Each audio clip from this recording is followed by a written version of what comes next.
Ladies and gentlemen, please notice that exits are conveniently located at the front and rear of this auditorium.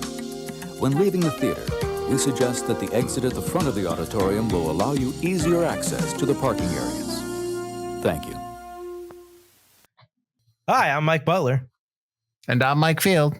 And welcome to Forgotten Cinema Now Showing. Each episode, we highlight a brand new release. We'll discuss what we love about the movie or maybe don't love about it. But don't take our word for it. Go see the movie for yourself. Mike, how you doing? Good. How are you? I'm doing all right. You know, I was just minding my own business when I get told by a bunch of timeline police that they were going to destroy our universe. So, you know, I went on a hunt to go find our prime character or whatever the hell he's called. And I dragged back the Wolverine from a different dimension who failed his dimension. And we went on some intergalactic shenanigans or some interdimensional shenanigans. It was great. So to correct you, you were approached by the Time Variance Authority and you were looking for your anchor being. Anchor being. That was the word. Just crying out loud, man. We just watched this film. That's great. I knew the TVA. I couldn't remember anchor being. Yeah. So anyways, we're talking about Deadpool and Wolverine. Mike and I saw this last night. From when we're recording this, we saw it in IMAX, so it was nice and loud, and it was busy. There's a lot of people there. Let me talk about how I anticipated going into this film. I was like, okay, we're gonna watch Deadpool. I think I said to you like 4 times, get ready for the dick jokes because here they come. And you know, we joked about it. I really wanted to watch the first two just to kind of acquaint reacquaint myself with the franchise because I hadn't seen it since it came out, but I could only get through the first one. I just couldn't get to the second one. Not that I couldn't get through it. I just couldn't get to the second one in time, which I'm still going to go back and watch. I was expecting, I don't know what I was expecting. I was joking that it was going to be, you know, I wasn't going to love it. And I think I told Pat, our mutual friend Pat, who did yet another MCU podcast with me, that I was like, he's like, you're going to hate it. I go, I know. So, but I texted him.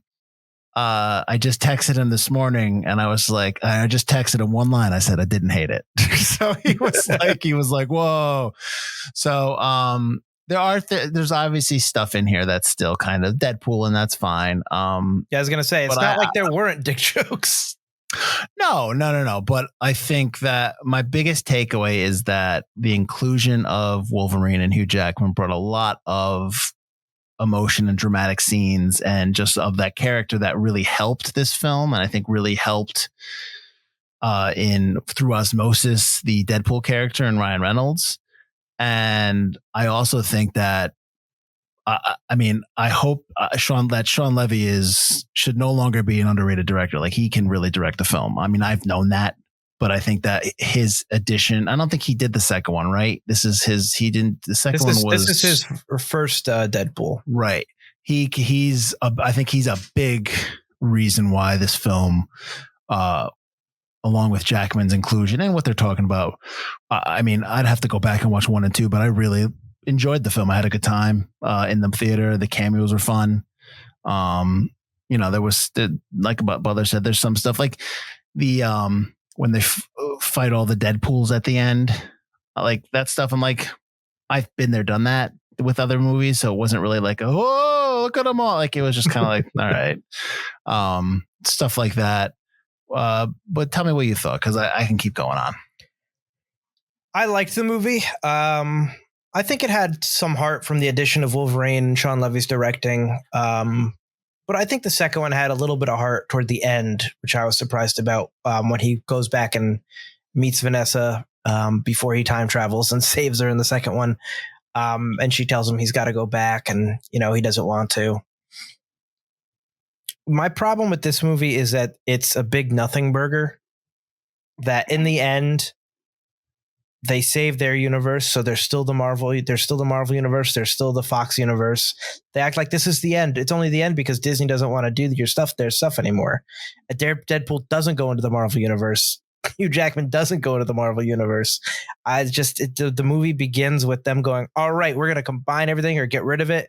We're going to start fresh. And then at the end, it's like, nope, this movie's going to make $900 million. So here's them joking around on the table that they saved their universe and nothing really mattered that they did, except that they brought Logan back. who it doesn't undercut his death in Logan, and yet it does. As a whole in the movie, I enjoyed it. I love the cameos. It was funny. But when you think back of it on it story wise, it's just like it kind of crapping on the legacy of Logan, which is fine. I like Hugh Jackman as Wolverine if he's still in shape enough to do it. You know, obviously they show that he is at the end, which I really like when everyone's mouth is agape as he's shirtless. But I don't know. It's just something rubbed me the wrong way about the way it ended.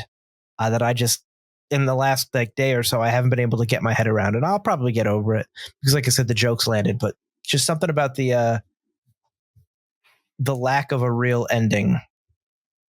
Or meaningful ending really what me. Ending are you discussing? Like the final scene, or you're talking about how they save the day? Kind of both. So like as we already kind of started spoiling stuff. This is going to have spoilers.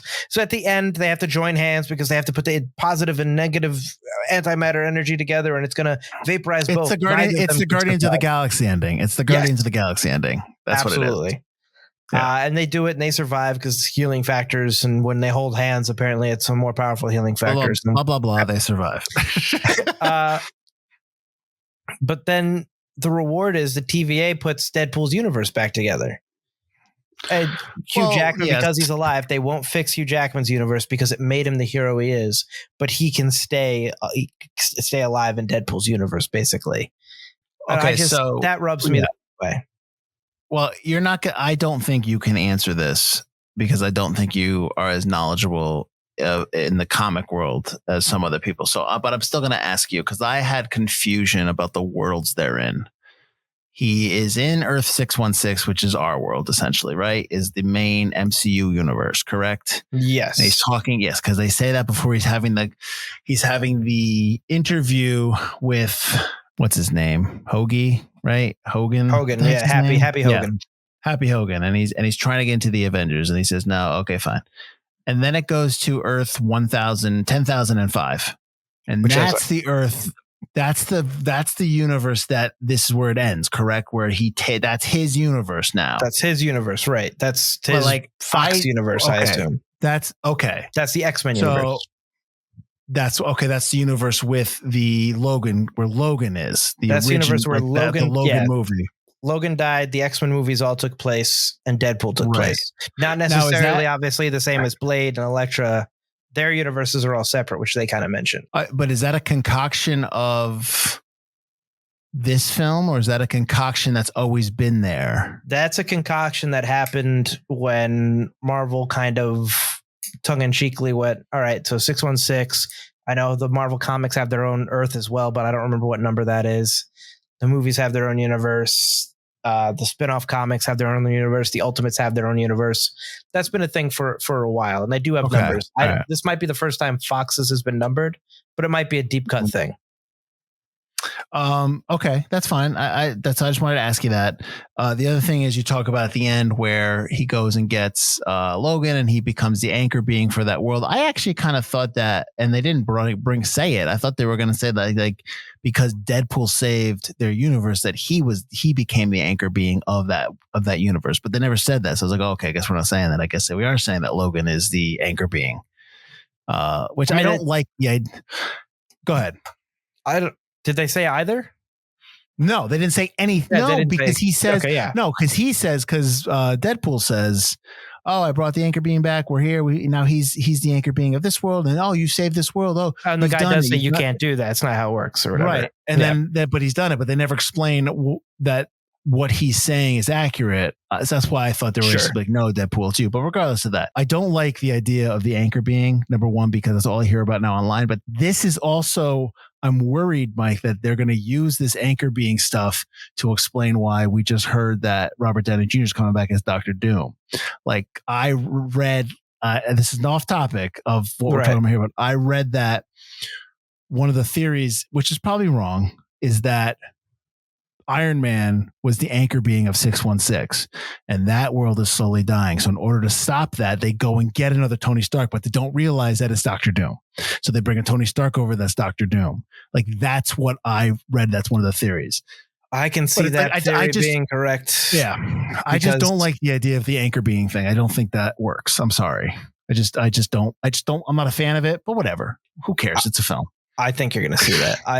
I didn't read that theory, but if Fantastic Four takes place in their own universe and it's the 60s, yeah, the only thing that I can think of when you get to the Avengers movies is they need to steal a Tony Stark, and they steal that. The Fantastic Four has to go, oh crap, we have to go after Doom. Finally comes into the modern day with us. And that you get Dr. Doom and is Dr. Doom $80+ million paycheck plus points probably. Is Dr. Doom the villain in the Fantastic Four new film, or is it somebody different? I don't know if they even said he's going to be in there, but I don't know how you have Fantastic Four without Dr. Doom, really, unless you do Galactus. Or the Silver Surfer again? Yeah, well, if you do Galactus... Oh, no, they did. There is going to be a Silver Surfer, but it's going to be the female Silver Surfer, which is also in the comics. All right. Well, who cares? Those are different films, by the way. Now we're geeking out over something I really don't even care about. So you mentioned the cameos. You mentioned Wesley Snipes is in there as Blade. Jennifer Garner is Elektra. The other girl, who I don't know her name, is X-23. And then Channing Tatum as Gambit. You have Chris Evans as Human Torch, Johnny. You have a couple other people in that. I think maybe like the guy who was the bad guy in one of the X-Men films who did the fire. I didn't realize that was him until like the second time we saw him. I'm like, oh hey. Toad and there was a couple back. background. Yeah, you had a couple of background people. Yeah. So I was like, this is cool. Of all the cameos, I know everybody loves the Gambit one because it was, and I know that Channing Tatum loves it because he was able to play the character that he desperately wanted to play and they could never do it. It was actually, I liked seeing Wesley Snipes as Blade again. So I was like, that was my favorite. Cool. Yeah, I was a big fan of that. I love the toss away line that Lecter has when they talk about how Daredevil's dead, and she's like, "I'm good, we're good with that. That's okay." So I thought that was, I thought that was good. There's like stuff like that, like little kind of lines like that were funny. They made me laugh. Maybe if I watch this movie again, Mike, or if I see this film on home, maybe I don't feel as okay with it or akin with it, or I'm like, okay, some of these jokes aren't landing. But in the moment watching it in the theater, I was digging it, so I was okay with it. Oh yeah, I mean, I loved it when it was so stupid of a line, but when Wesley Snipes says, some other effers are still trying to ice skate uphill, I was like, yeah. It was such a dumb line to say, but it totally worked in the moment. The cameos are just really fun. The Human Torch bit in the end credits, all that stuff is really good. I said I like Chris Evans as like the Johnny Storm type guy, like the guy he used to play in the early 2000s. Like you mentioned, Scott Pilgrim and stuff, the Dick. Yeah. But you might be right that on second viewing, that kind of surprise, that I don't want to call it a shtick, but that might rub off, and you might just kind of not like it as much. I don't know. Or like I might. I think in the moment when you see it the first time, you're like, cool. Oh, sweet. Like that kind of thing. And then, it like you said, it might just be like after a while, then you start noticing other things. I think I'm pretty confident in saying that if there is that Deadpool and the Deadpool stuff is probably where I may kind of not be as enthusiastic about. Like that stuff might not work again, because I've told you that a lot of his shtick worse than. But like, I can't think. I liked all the Wolverine stuff. I liked Hugh Jackman as Wolverine, so I don't know if I'm going to have a problem with. Because it was just, he was just mean. He was just angry. It wasn't like he was like jokey and having fun, like, making asides to the fourth wall, like, Deadpool does in this film. Oh, sure. Yeah. So I don't think I'll feel that way about the Wolverine stuff. No, I like I said, I like Hugh Jackman as the Wolverine. My only complaint is that it does tarnish the stuff he did before a little bit. And that I would have liked to have seen a little bit more about what happened on his world other than just get exposition dumps. If I could get some flashes in his mind or something. Well, I'm curious if the stuff that happened to him is stuff that happened in the comics.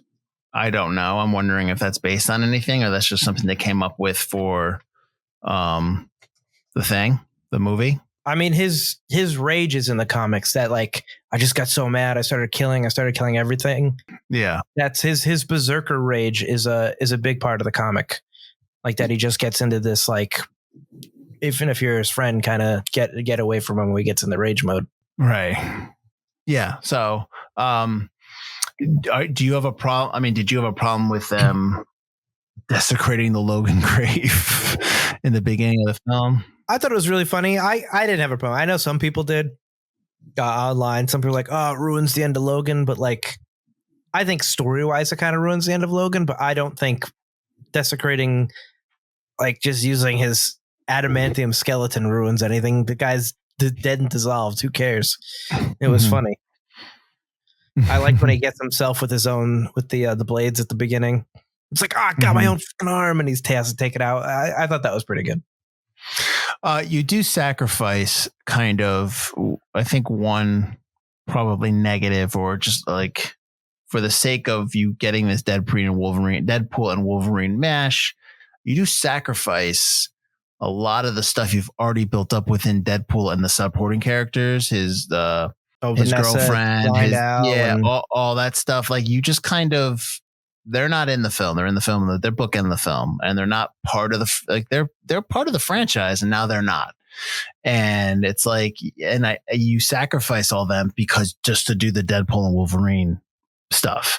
So I think that's kind of, you're not really treating what you've built up, the stuff you built up with the supporting characters and that kind of world you've built, just kind of like eschewing it for the cheap thrills. And I know that's kind of, like you said, that's kind of like the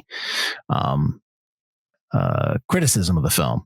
So I understand that criticism. Unfortunately, you can't have a 4-hour film, so you can't give everybody the airtime you need. And you have them in this other dimension where they're trapped. You introduce a good character and Xavier's twin. Oh, like Cassandra. That's a solid character. And you introduce her and you have her, and then she just becomes like generalized baddie at the end, and just kind of like, is easily thwarted. Yeah. I wasn't a big fan of that. Like Wolverine almost sacrifices himself to save her. Like, I'm going to take off the helmet. This is what Charles would have wanted. She doesn't kill them. She's kind of like, all right. And you're like, all right. She's kind of on their side now. And then all of a sudden, I'm going to go into the world and blow it up. I'm going to use this machine because plot. Like, you didn't really need her, because you could have just had, all right, Cassandra's been dealt with. This universe has been dealt with. Back to the TVA where, what was his name? Paradox has the time machine. He could simply just say, you can't stop it. It already started. And like, they could torture it out of him that they have to do the hand holding particle thing. And that would be your ending. It would have been fine. Although maybe you wouldn't. You'd have to come up with another excuse to do your Deadpool shtick though at the end with the Deadpool army. Yeah. What did you think of the CGI? What did you think of all the CGI stuff? CGI blood. It was fine. I mean, CGI blood is always kind of lame, especially in this. No one gets spattered with blood, probably so that you could cut a PG-13 version. Like, I don't know. Wolverine and Deadpool cut themselves up a ton of times. And I know Deadpool's thing is, I wear red so they can't see me bleed. Your blood would still be on the outfit. The yellow outfit by the end with Wolverine should be covered in cuts and blood. And yet it's always clean with like 3 or 4 cuts only every time you see it. It's like, I don't know. And I know everybody gets like a boner from him putting on his Wolverine mask. I didn't like the Wolverine mask. I thought it was a bit of a letdown.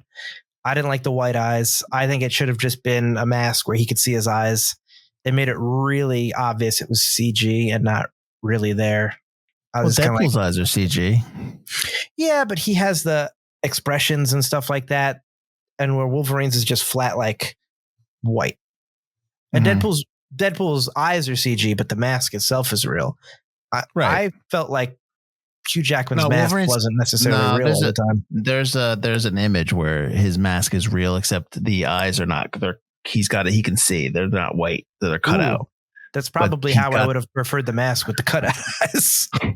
I look stupid with the way when they show it. I mean, I don't know. It's that doesn't bother me. So it sounds like you.